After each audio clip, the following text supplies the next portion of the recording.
My name is Ken Lewicki of channelinginc.com. This is the Ask Ken Show.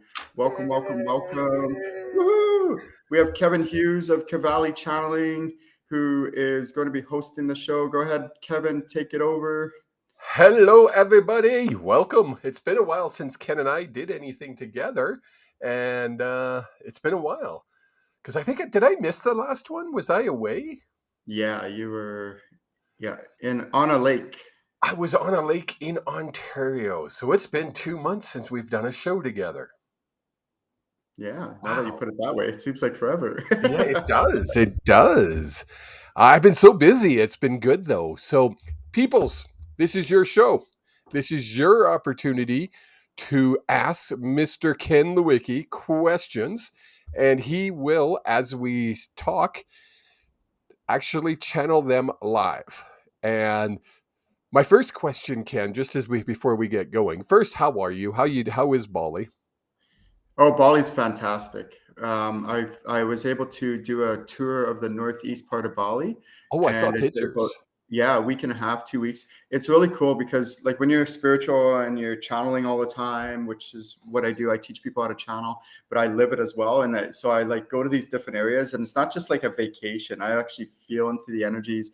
I feel into the different kind of like environments, and it's like they're totally different than each other. And I got to go visit the two biggest mountains in all of Bali, and actually the volcanoes, which is really cool. Like they've actually blown and fertilized the area. So Bali is just phenomenal. Like there's so many cool like spiritual energies here, and I really tune into them in a good, healthy, safe way. Of course, I have encountered the few odd ones that are not of the light, but that you could find that anywhere on any Doesn't matter where continent. you go. Yeah, exactly. But I just work and operate in the light. And when I find one that is of the light that my spirit guides approve of, I'm like, oh, wow, it's so cool. Like there's energies out here and spiritual stuff out here, Kevin, that is completely different and foreign to me than anything I've ever experienced here on this continent in Asia. So it's wild. It's That wild. is so cool because you've experienced a lot in this industry so when you say there's things that you've never experienced before, that's so cool. Yeah, yeah. And it's interesting because they here in Bali, they call it like they have like tens of thousands of temples. Like each community you go by, they have their own individual one for their home, they have one for their region, their community, and then they have one for the region. So they have like so many temples. It's insane.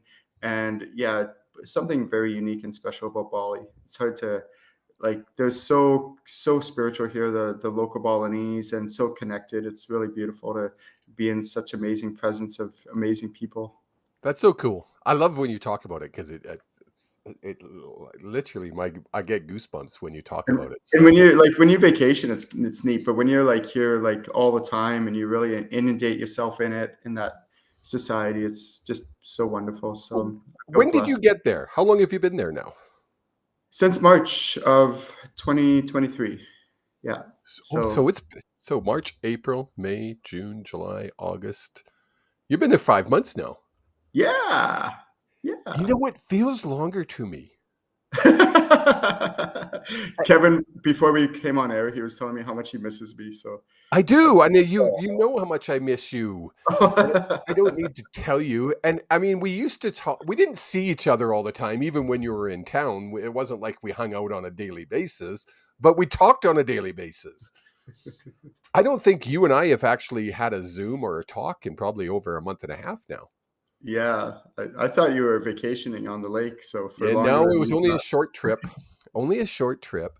Anyways, people are saying hi. Shelley Wasler says hi. Barb Sim says Oh, hi, good Bart. evening, Hi, Shelley. gentlemen. Mark Leenders says good evening, folks. Anytime I see the word folks, I always want to say it in that Porky Pig voice. Oh, folks. Shows you my age. So if you're watching out there, please say hi, say hello. We'd love to hear from you. If you have any questions, you can just type it in the chat, any spiritual questions, and then I will live channel the answers. So thank you for saying hi. And yeah, we do want to give everyone a shout out. So hello, Terry. And also mention where you're from. Sorry, I'm So what's having our first technical question, difficulties. Kevin? I am having technical difficulties on my end. Can you hear me? Yeah, we Hello. can hear you fine. You're Okay, good to go. perfect. Just Okay, keep this going. one Yeah. I I get to ask this one first because it comes directly from the love of my life, which isn't Ken. It's actually Allison, and she's listening downstairs. So she asked, and she sent me this on Monday, getting ready for the show. Why was it decided that we would have no memories of the astral realm or previous lives when we incarnated? Wouldn't this world and other worlds be better places if we had those memories? Yeah, so it's a great question. I'm channeling it right now. Some of it is actually physical reasons. There's like, so we do actually remember in my channeling level 1 workshop, I take my students through a past life regression where they get to experience past lives on this planet and also past lives on other planets. That's a separate exercise. And then in channeling level 3, I teach my students how to do past life readings, which is really cool, really fun.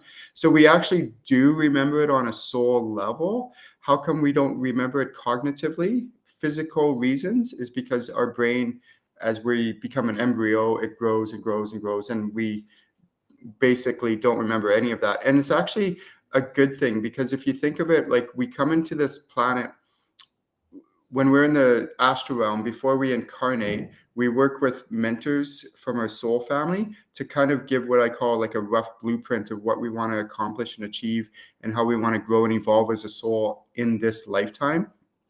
And so if we remembered 100% of everything from previous lifetimes, that would influence, like, let's say, for example, one lifetime you were a different culture. Let's say, for example, you lived in, the opposite side of the planet. You grew up with a different religion, different family, different society.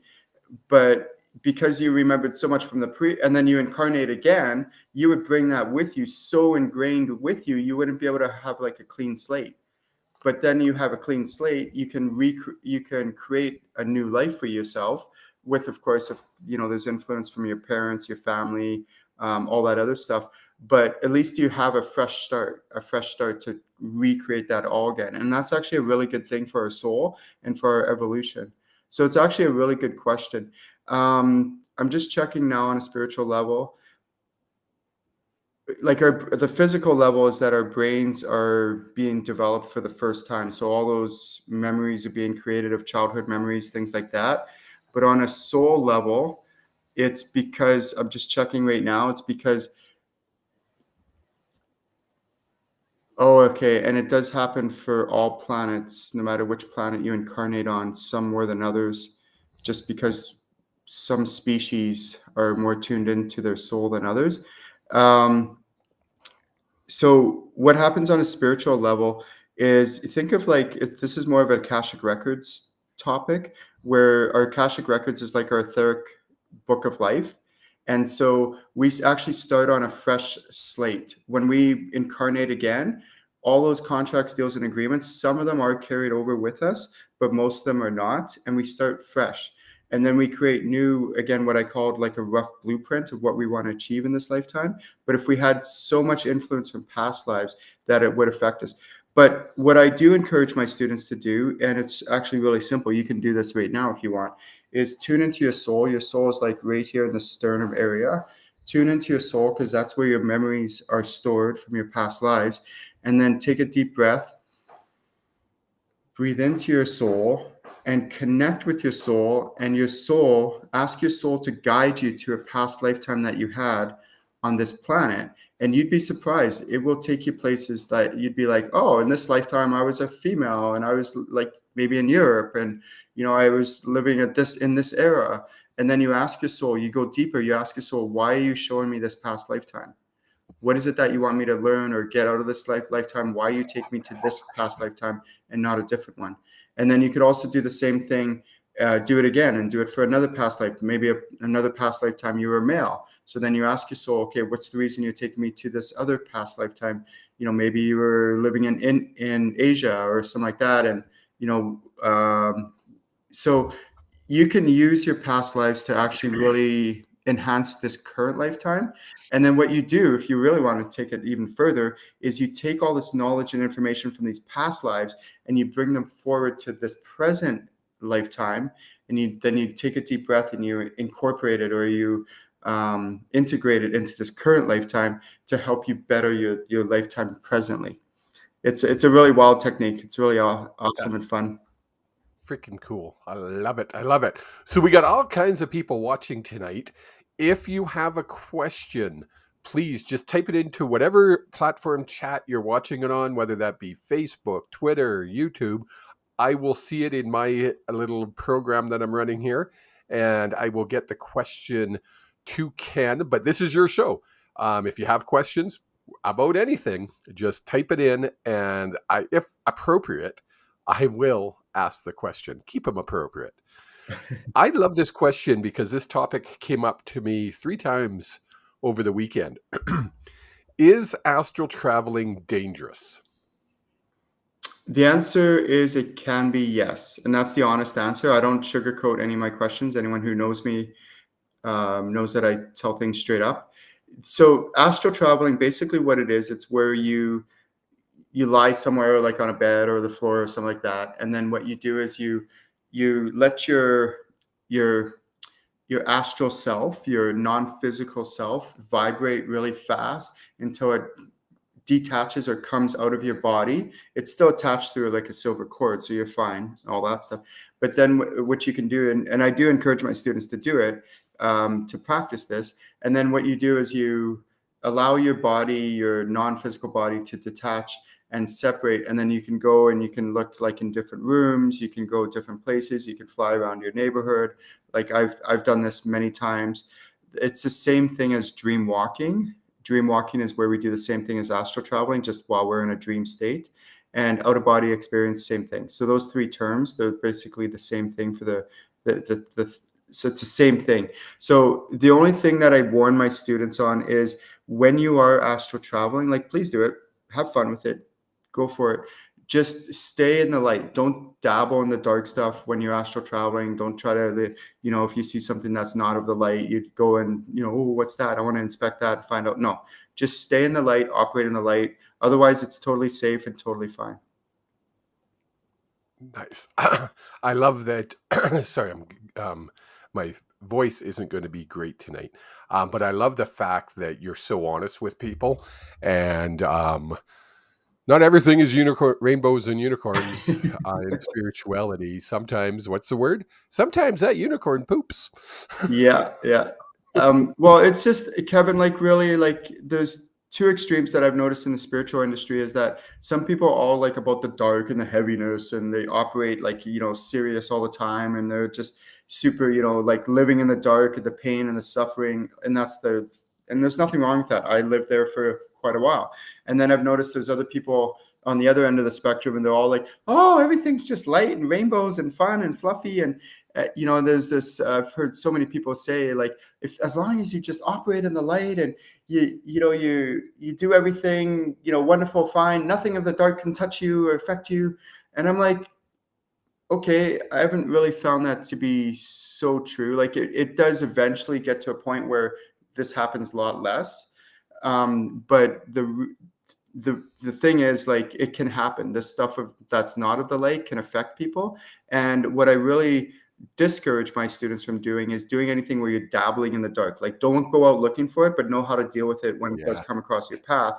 But especially like astral traveling, you do not want to be messing with that stuff, like in the dark, like the dark stuff when you're astral traveling, because you might get yourself into a bind, and then you're like, oh crap, and then you do eventually come back to your body, but then you're kind of messed up because you were doing things you shouldn't have been doing. Same thing with, dark things to do with like witchcraft or voodoo, like, all those things. Stay away from that stuff. The stuff that could be like, I mean, there's good witchy stuff, and then there's not good witchy stuff, but you know what I mean? Like, just anything that's not of the light, stay away from that stuff. And how do you, what's the easiest way? And I'm going to use that term because I think it's important. What's the easiest way to know what's of the light and what's not of the light? Because it can be confusing at times. Yeah. I think I know the answer you're asking or looking for, but I'm going to give you a totally different answer. That is, I knew you would. My guides were like, ask the question. yeah. And it's actually, and you have the right answer. It's ask your spirit guides. So what I do in channeling level 1 is I get my students really good at channeling their spirit guides. And then in channeling level 2, I teach my students even more in-depth ways of accessing and connecting with their spirit guides way more than in level 1. And the reason why I do all that first is because in the second half of level 2 and then onto level 3 and then level 4 is I teach people how to channel things outside of them. And if you don't know how to channel your spirit guides really well, you might inadvertently, because you're naive or just don't know any better, be dabbling into something that's not of the light. But when you know how to channel your spirit guides, I really emphasize always, before you do anything outside of you, check with your spirit guides first. So that's why I get my students really good at channeling the spirit guides. So they're like, hey, should I go into this area? And they're like, no, that's not of the light. Stay away from that. How about this one? Oh yeah, that's fine. How about this one? No, stay away from that. How about this one? Yeah, that's fine. How about this one? Yeah, that's fine. But always check with your spirit guides first before you do any channeling outside of you. If in doubt, refer to your spirit guides. That's my new saying, and I stick to it. I live it, and it was because of Ken. It was just I'm gonna say it, but it's so easy for me because I do it so often that it's just natural. Yeah. It's like they're always there. And my goal is to get people where channeling is just a common everyday part of their life. It's just like, it doesn't have to be a big, it can be if you want it to be, but it doesn't have to be a big process. You can just connect with them as you're living your everyday life, enjoy, having their presence there, and who you're talking to, which one of your spirit guides is here to help you, and what area, what capacity. And it's just a normal everyday. So it's like, really my mission is to help people make channeling an everyday part of their life. And it's just a normal, like Kevin, for example, he just accesses his guides, talks to them, communicates with them, runs things by them before he gets himself in hot water. A lot of times they do it afterwards, and they're like, "Yeah, it was probably better that you did it before." But we were trying to tell you. It's a guy thing. It's, I think, the best analogy I've heard you ever explain is channeling is like having a satellite TV, and you have your satellite set, and all you got to do is turn the TV on. It's always connected. Yeah. You just turn it on. Yeah. Right. So I'm going to read this because there's a question in here that I didn't realize. So I'm going to read. Barb Sim says, I'm going to do a past life and see how that past life is trying to guide me now. Been going through many changes, and it's frustrating at times, and I wonder why I'm not making clear decisions about love and business. There's a move for me too. I'm going to Sundance this weekend, looking forward to the gifts from that. The question is, if we're connected and we're doing all the right things, why is it we still have struggles? So let me clarify that.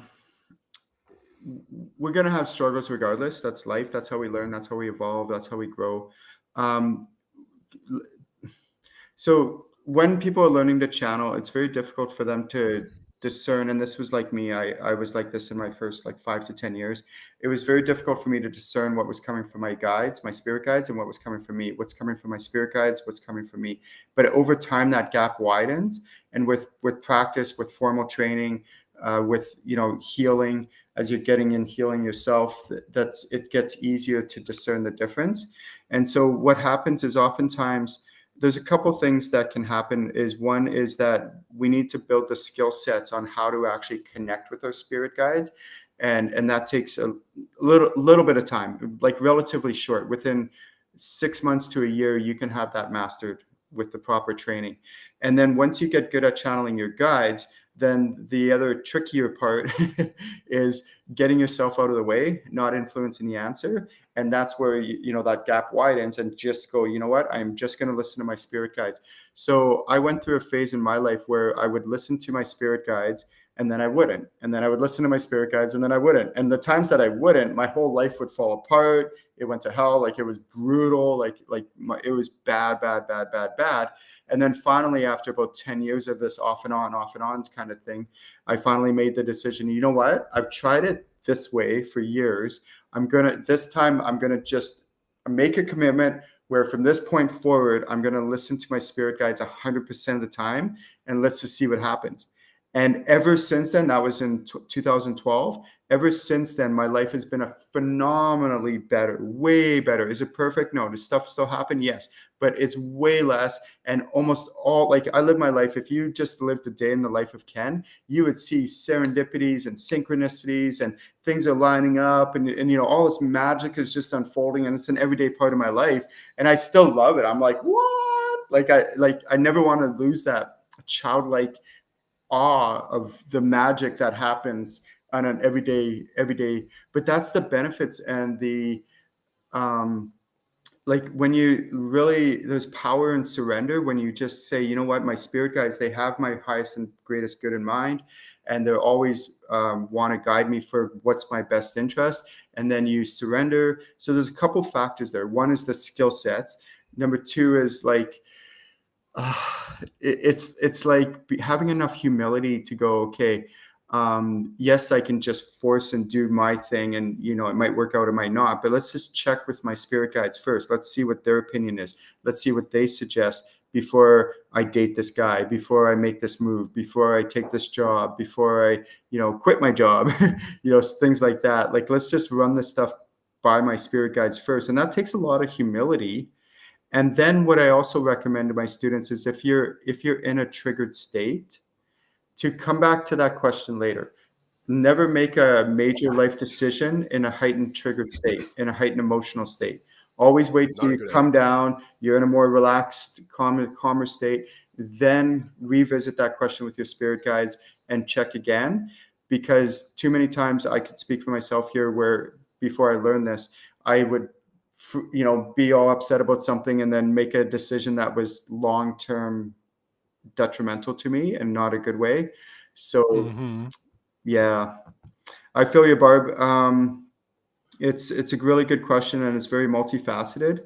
And that's where having like a mentor who can kind of like walk you through, who knows how to channel as well, check with your guides, and help you to really guide you through whatever these circumstances are that come up in everyday life. It just happens with all of us. I love this. Mark Lenders, or Lenders, I think he's referring to when you were saying don't dabble in the dark. I'm just gonna show this one. Is it coming up? There it comes. He says it's like Mr. Oh, what's this? What's the? I Miyagi. have to look at it. Miyagi in the Karate Kid. Learn karate, yes, or learn karate, no. Go down middle of road, get squished like grape. I love it. Um, Rod Peterson from the Peterson Recovery Coaching Inc. is here. He says you're on fire. Yeah, thanks, Rod. Yes. Great to hear from you. Again, people, this is your show. If you have questions, just type them into the chat. I will make sure we get to all the questions we can. The next one is, we always talk about auric field. How do you expand your auric field? Yeah. Okay. So there's a couple things that are a little bit more to know about just your auric field. So there actually, what's called aura photography. What's really cool, because now with modern technology, I'm kind of I geek out with this stuff. I love technology, and I love how technology is finally catching up with spiritual stuff. We can capture this stuff. So with aura photography, we can actually capture somebody's auric field. And if you take somebody, like a picture of somebody before, and then with aura photography, and then you do some healing on that person, and you take a picture after, you can actually see a difference depending on the healer, and you know, if they made a significant amount of also the state of the person too. Like, if they have a lot to change, if the person doesn't have much, their auric field's relatively healthy, there's not going to be much change. So first of all, your auric field and your chakras are very intertwined. They're connected. And so if your chakra systems, your chakras or your chakra system aren't as healthy as it can be, that can also affect your auric field. So that's number one. That's a very important point. There's a few other aspects that are also connected to your auric field.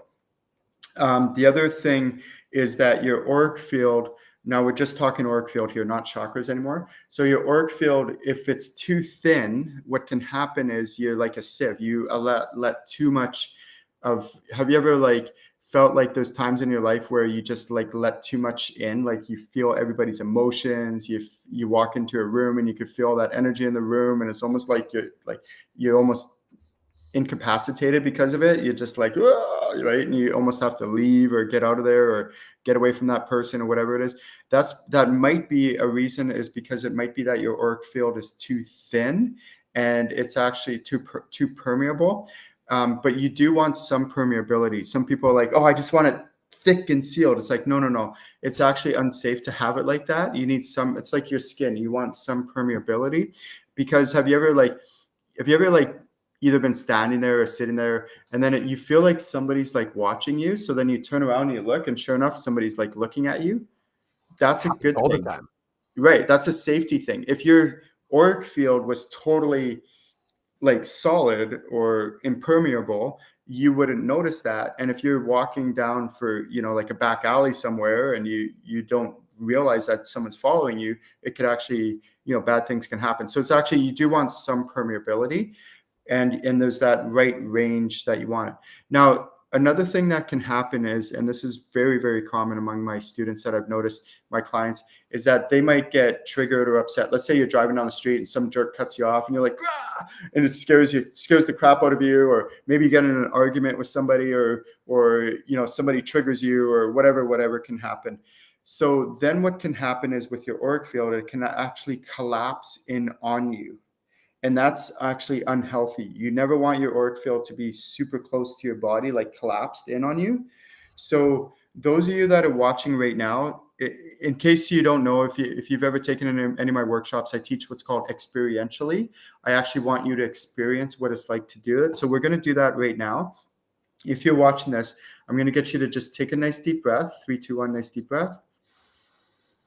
And then expand your auric field nice and big and nice and wide. Go ahead and do that now. Nice deep breath.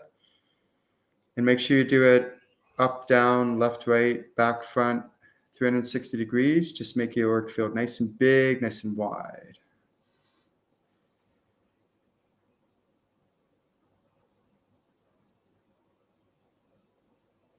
Okay, push it a bit further. Don't be shy.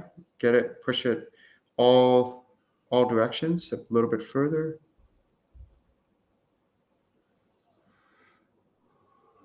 Okay, now feel how that feels now. Ooh, I'm getting goosebumps. Feel how that feels compared to before. You should notice the difference. It's pretty significant, especially if your auric field was collapsed in on you. So as you noticed, I'm actually live channeling this. So those of you who are watching, even if you're watching the replay, I'm taking that into account as well to go, oh, wait, no, you got to go a bit more. So what I encourage or invite all of you to do if you're watching this is just do a spot check on your auric field once in a while, like maybe once a week, once every few weeks. Just check, see, or maybe if you had, like I said, had an argument with somebody, or you got cut off in traffic, or you got triggered somehow, just check your auric field, like again, when you come into a more calmer state. That you're not still cursing under your breath. And then like just do an evaluation on your auric field and see if you need to just expand it out again. I mean, if it's relatively out, that's fine. You don't have to like nitpick it or whatever. But if it's like really collapsed, then now take a deep breath and then just expand it in all directions. Great Very question. cool. We have a couple questions coming in. One from Shaw Kaylee. I'm just going to put it up on the screen, Shaw. If you have a lot going on and you're in a stressed state but need to connect, what is the best way to settle down enough to connect to your guides? It's a technique that I developed. I call it grounding, centering, and channeling using source energy. This is fundamental. So basically what grounding is there's 2 ways to ground. One is through your root chakra, so just everyone listen to me for a moment. Don't like, stay tuned in. This is actually really important. There's 2 ways to ground. Most people don't realize that there's 2 ways. One is through like imagining a cord coming out of your root chakra, going deep, deep, deep, deep down into the earth, wrapping around the core, the center of the earth, and make it nice and taut. The other way is to have imagine like roots coming out of your feet and going deep into the earth.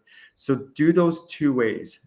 A lot of people, they just do one or the other, or they don't even know that there's two different ways to ground, because the stronger you're grounded, the higher you can fly. The stronger you're anchored to the ground, the more connected you can be. So grounding is really important. Don't skip that step. Oftentimes what happens is when we get into a triggered state or we're upset about something, we become ungrounded.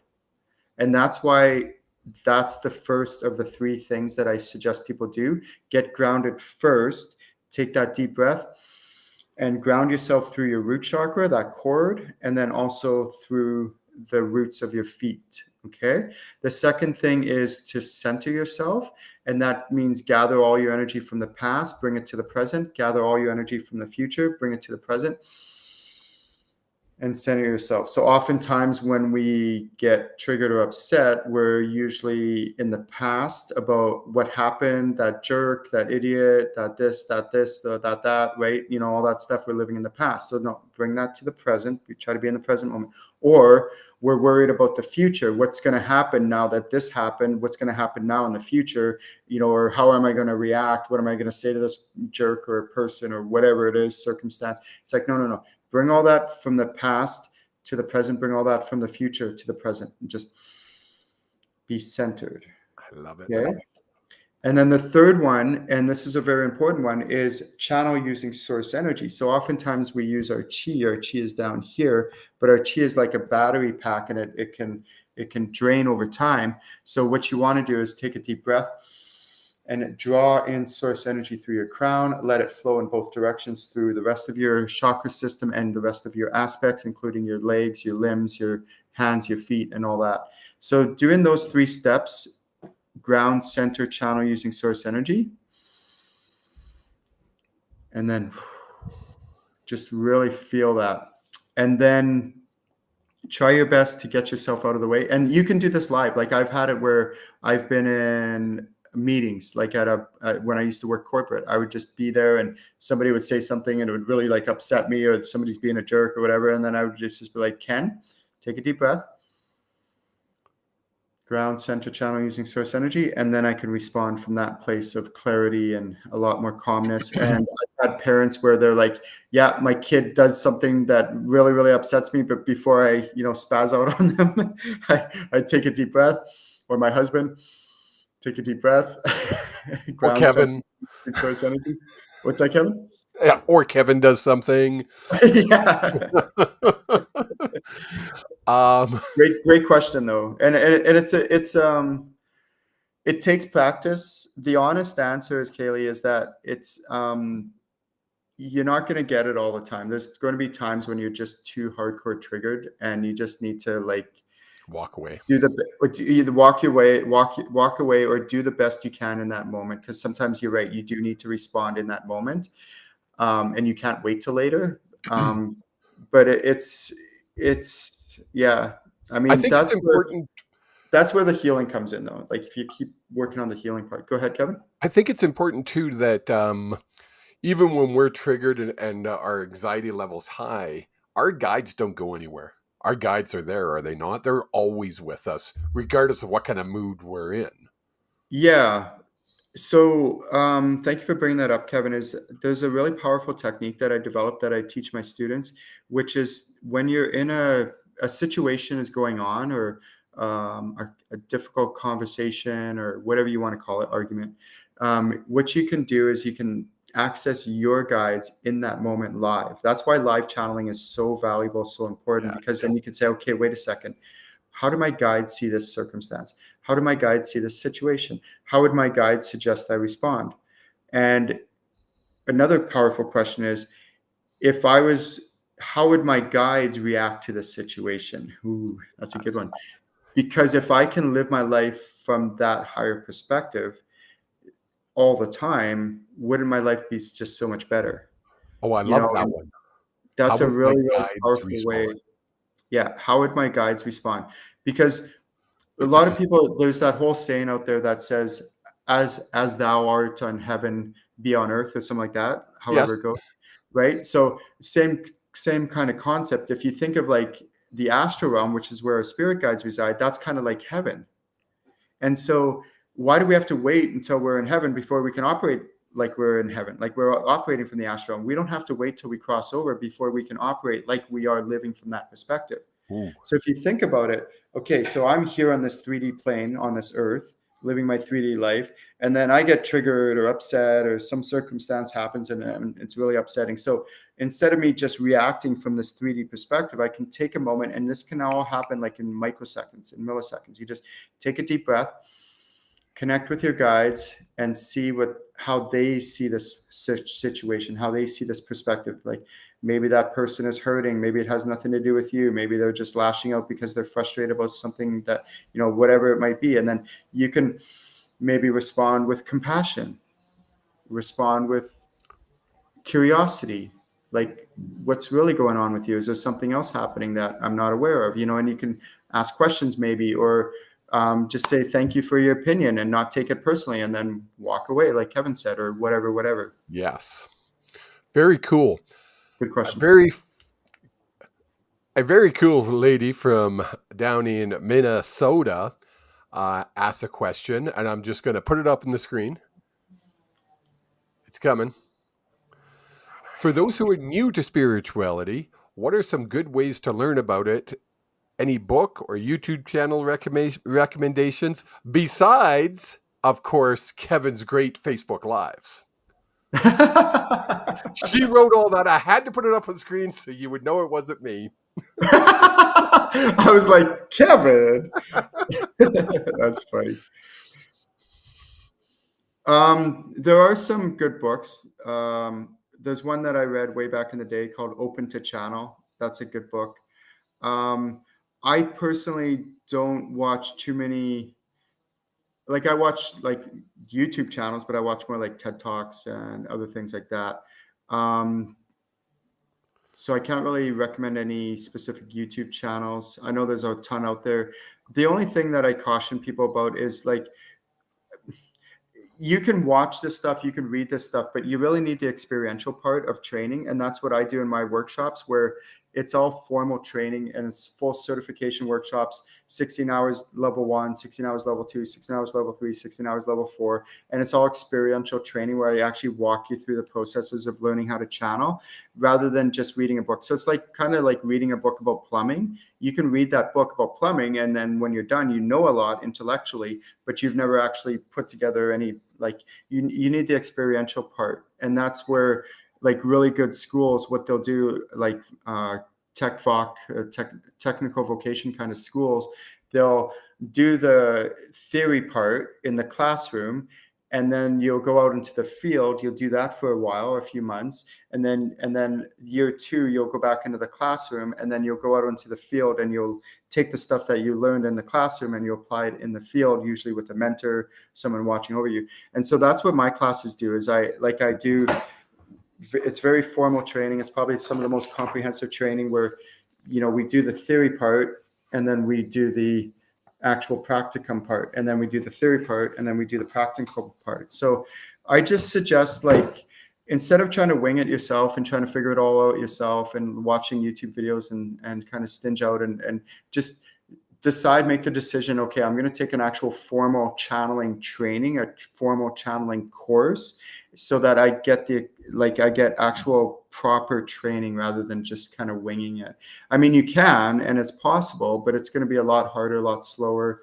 And I don't know about you, but we need to like learn this stuff quick and fast. So the easy answer, and this is coming from I was 55 when I met Ken, and I did that course right there. And it was level 1, July 12th of 2020. That's the easy answer, to be honest. And obviously I love Ken, and I'm here because of that. I am a big proponent of Ken is one of the best facilitators. I was going to say teachers, and your guides changed the words to facilitators in the industry. There's lots of people doing what he's doing, but not the way he's doing it. So if you want to learn to channel, I'm telling you, you can take all kinds of other courses, and then you're going to come back and take Ken's course, because it really does take you to a new level, and it is very quick. Be prepared. It's not going to take you 5 years to figure this out. It's going to take you 16 hours to figure this out. In my case, 10 minutes. I literally 10 minutes into the first course, a light bulb went off, there was fireworks, and I went, this is it. This is why I had to take Ken's course. So that's my recommendation to Ken's course. Ken Lewicki, channelinginc.com. Check him out. Well worth it. Thank you, Kevin. No, thank you. You know me. I will keep saying that till the day I cross back over. Shaw Kaylee asked another great question. Shaw, you can keep asking questions all night long. You've told me, but I need to hear it again, Ken. What is a definitive difference between channeling and mediumship? Great question. A lot of people, I ask this question every time in channeling level 2. When we get to this section, that's where we cover mediumship, where I train people how to be mediums. So basically, channeling is where you can channel anything and everything. So you channel like soul, you can do soul readings, you can do spirit guide readings, you can channel sprites, fairies, dragons, crystal divas, you name it, angels, anything and everything. That is a channeler. A channeler can channel and does channel everything. Whereas a medium, that's like one section of if you think of like a pie chart, a medium is one of those pie charts where they focus on one of two things. It's either loved ones on the other side or lost souls. And a lot of people think, oh, more is better, so I should be, doing everything. It's like, no. Sometimes you want to niche and find what you're really called to do. And that is, if that's mediumship, go for it and rock that. And there's a lot of people like the Hollywood medium and other mediums that are really famous, and they make a living doing it, and they make really good money doing it. They're just doing amazing with what they're doing with that one discipline within the channeling umbrella. So yes. That's the difference between the two. Channelers can channel anything and everything, whereas mediums, they specialize and focus on loved ones on the other side and or lost souls. Good question. It's funny because I am a medium. In my when I put my other hat on, I'm in the sports world, and I'm literally in the sports world known as Kevin the Medium. So right. I quite often get the question, what is a medium? Right. And I had to simplify it because I kept trying to think of a real brilliant way to come up with an answer. And my guides were like, you talk to dead people. Because people get that. People relate to that movie. And that's what we do. We talk to dead people and your spirit guides. Simple. Yeah. Simple. And that's what a medium is. Yeah. It's simple. Barb Sims says, great questions tonight. Thank you, Ken. Love to you and Susie. ... I love Kevin's Facebook Lives too. Kevin needed to hear that last part. Thank you, Barb. Thank you for stroking his... Anyway. My head's growing. Here's a great question that came in off air. Are we all starseeds? So I guess the first part of that question, Ken, is what is a starseed? Yeah. Okay. So just for clarification, there's what's called old souls and new souls, as people refer to them. However, there's no such actual thing as an old soul and new soul, where all souls were created at the same time. What people are referring to when they talk about an old soul is that means that they're an old soul in the context of this planet. So that means an old soul is considered someone who has incarnated hundreds, if not thousands of times on this planet Earth. They would be considered like an old soul. A new soul is somebody who has incarnated very few times, maybe less than 5, less than a dozen, half a dozen times on this planet. So they would be considered a new soul from this planet. Now, pretty much all of us have incarnated on different planets, different star systems. And so sometimes you have a soul who hasn't incarnated on planet Earth much, but they've incarnated on another planet in a different star system. But now they've died, they've crossed over to the astral realm. And this time they decide with their soul family they decide that, oh, I want to incarnate on planet Earth. So they come to planet Earth as a new soul, and they are like, literally, if you think of it, they're like a seed from a different star system. Hence the name star seeds. They're like planted on this planet.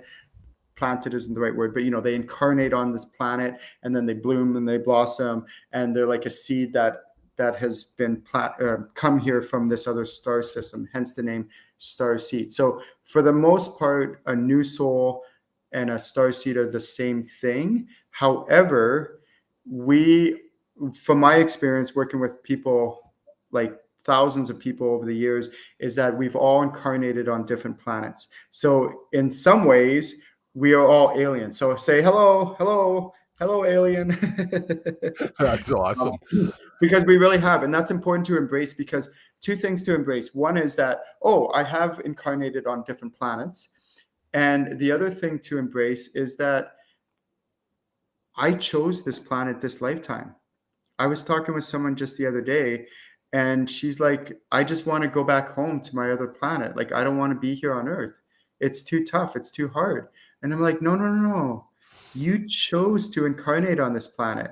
So instead of being like, looking up at the stars, and I do this too sometimes, I'll look up and I'll know which star systems I'm from because I could feel it. I'm like reminiscing about going back to that. Like, it's not home, because that's not my home. That's just a planet that I incarnated on. It's really like, important part there. Can you say that again?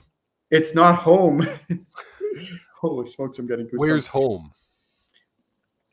The true definition of home is the astral realm. That's your real home. It's being in the astral realm with your soul family.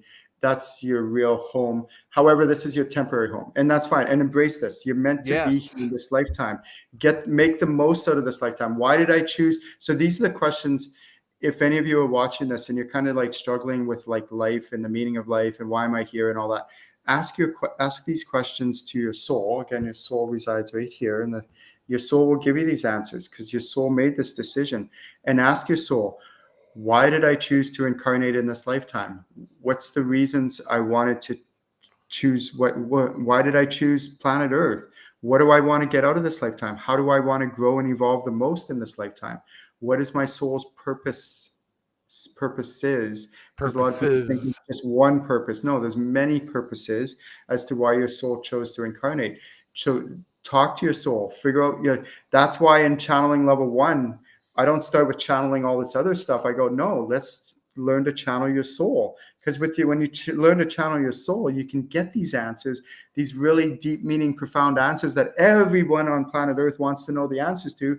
Why am I here? What is life about? What is the meaning of life? Guess who has those answers? Right here. Your beautiful, wonderful, loving soul has those answers. Just tune into it, connect with it, love on it, and see what it says. And it's going to change slightly throughout different seasons of your life, depending on what phase of your life you're in. Oh, love it. Oh, here's a great question. Oh, I like this one because I want to hear the answer. That's why I love this show, folks, is because as Ken is channeling these questions and your questions, I learn every week, every month. Every month, there's something that I pick up and I take away from here. And if you guys can pick up one thing every month, then this is why we do the show. So we're getting close. We only got 10 minutes. Can your spirit guides be angry? No. Thank you. No. Yes, that's a hard no. Let me elaborate a bit on this. So when somebody's incarnated, what happens is they have human baggage. They have stuff that happens. Maybe they had a really rough childhood. Maybe they've gone through some breakups or some tough times in their life. Maybe somebody hurt them or abused them. And what happens is then they grow up to become adults, and they have that stuff that accumulates. And then oftentimes that can come out sideways in relationships. They might get angry about something, upset about something. They might, lash out at somebody about, something or whatever. And that's not who they are as a soul. Their soul is healthy, it's pure.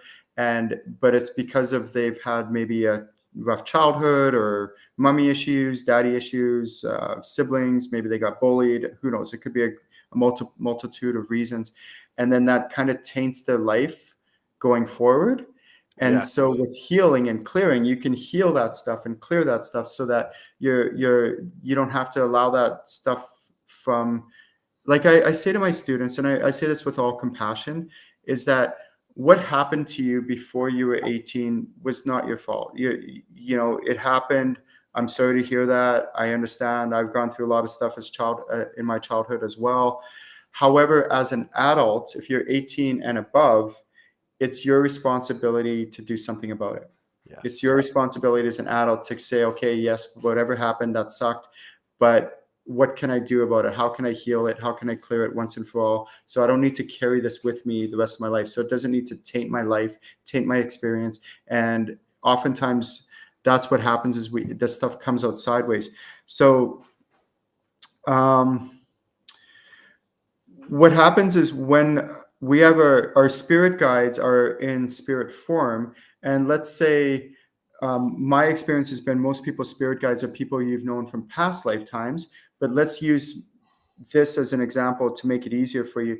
Let's say, for example, grandma, she maybe when she was alive, she was kind of harsh. Maybe she was a bitch. I don't know, stuff like that. Like really, like it happens. And so she was really like, maybe aggressive or something like that. And then so she dies and she crosses over to the astral realm. And then a few years go by and then she becomes your spirit guide. So is the grandma who was alive and incarnated, is that still the same grandma in the astral realm? The answer is yes, in some respects. Like her soul, it's the same soul. She has very similar personality traits and characteristics and things like that. But the human baggage has been left behind. Yes. And I've proven this over and over and over again with people that I've known who've crossed over, who've had addictions and other things. They leave all that stuff behind and they're in a more pure state when they're in the astral. They're not perfect. They're still learning, growing, and evolving, but they can operate from a much higher, more pure state, so that when they are your spirit guide in the astral realm, they can actually, you can never upset your spirit guides. Never. You could tell them, to F off. You could tell them to go away. You can try to be mean to them. They don't get offended. They're not like incarnated humans. They don't get offended. You can never overutilize your spirit guides. You cannot bother them. You cannot, and your spirit guides will always, always, always have your highest and greatest good in mind. Always. And that I can confidently say. And rarely do I use words like always, but in this case, I could confidently say that. So the answer is no. Your spirit guides will never get upset with you. They'll never get mad with you. They'll never get angry with you.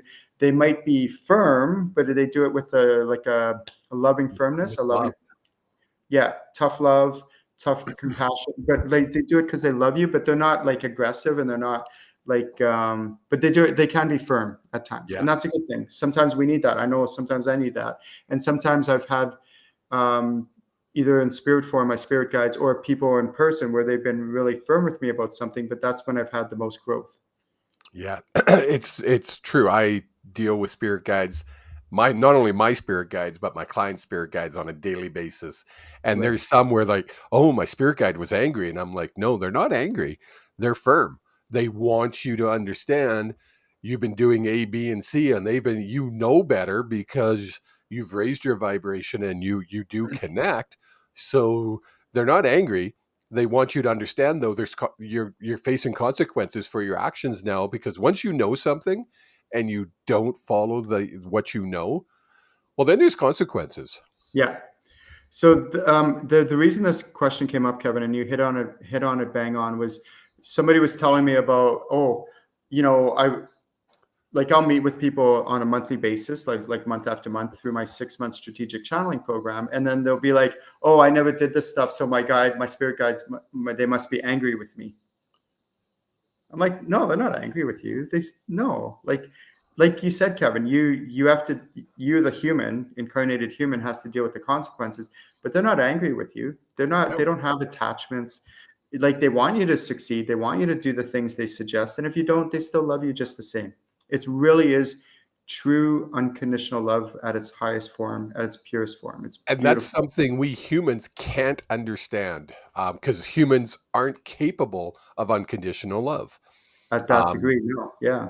it's just an impossibility. And that's why I find a lot of my clients are like, well, they're angry. And I'm like, no. And they're like, well, why aren't they angry? Well, because they love you. And there's no conditions on that love. And Yeah. that's what unconditional love. People just hear that word, but they don't. There is no conditions on a spirit guides or your spirit family. Pretty much any soul on the other side that has crossed over and has been healed, they all have unconditional love because that's where Yeah. they live in. Oh, goosebumps on my goosebumps, buddy. I know. It's exciting. We It's only so, and have that's 4 minutes. it. That's fine. So, hello, Kim.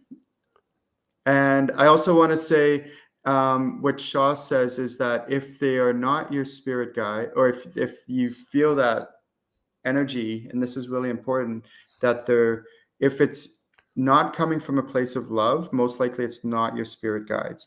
And that's where I teach a technique called the expulsion command, where you get rid of things that are not of the light. And that's really important. If any of you want that expulsion command, just message me. I'll send it out to you. It's free for anyone. You can have it. You don't have to take my classes to The get. world should have that. I Yeah, share it a lot, exactly. as you know, Ken. Thank The you. Yes, world please. should have that because whew, it's Yeah, it's literally saved me in sessions where I'm dealing with stuff in a session, and it's like, whoa, that's not of that's not of the light. Whoo, ooh, right. goosebumps. But you need it. You need to learn how to control this stuff. Yeah. Ken, we only have 2 minutes left. How can people reach out if they want to book a one-on-one first? Yeah, so go to my website, channelinginc.com. You can see the web link there. Click on book a session. All my one-on-one sessions include two things. We do insane, super deep healing and also spiritual upgrades. And then, of course, channeling training. I will train you how to do this. I don't have that scarcity mindset where I think I need to keep everything to myself. No, I want to teach you how to do this with on your own without me. I do want that. It's all about empowering my students. I want to teach you how to eventually get to a point where you can do what I do on a spiritual level, on a channeling level without me. And that's what I want. I want to empower you all. So that is what we cover, and everything's tailored 100% to you in my one-on-one sessions. And if it's your first time, you make sure you click the checkbox. That gives you 43% off. You'll get that discount. So that's really important as well. And that right there, the reason why I recommend people to Ken is he charges for his service. This is what he does full time. If society said we didn't need any money, Ken wouldn't charge for his service because he wouldn't need any money. Society Right. says we need money. So Ken has to charge for his services. But he empowers each and every person that is either on a one-on-one or takes his course to be able to go out and do what I do. He's encouraged me and he mentors me on a regular basis to take it to new levels. It's Mm-hmm. yes. I don't do this show. I don't get paid to do this show. I do this show with Ken because how much I respect Ken. So, Thank you, um, Kevin. and if they want to take a course, where would they find that information, Ken?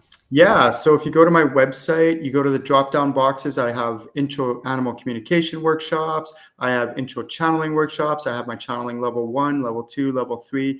I have my full animal certification workshop where you become a certified animal communicator and animal healer, which is really wild, really cool.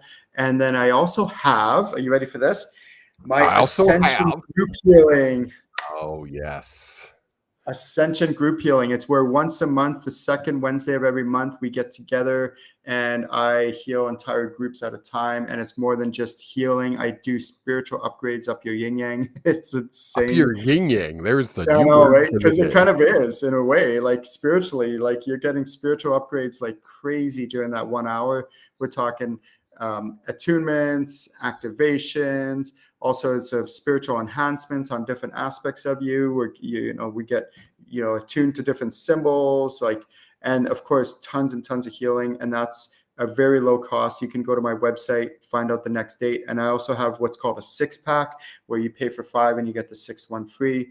And yeah, it's just phenomenal, life changing, called Ascension Group Healing. So check that out. Very cool. We will be back next month. I shouldn't say we. The fourth Wednesday of the month is the 27th of September. I will be officially on holidays again. So Ken will either be by himself or he'll find a replacement for moi. But the Ask Ken show will be on the air the 27th of September. So tune in then. Until then, have a great month, everybody. And if you need anything, reach out.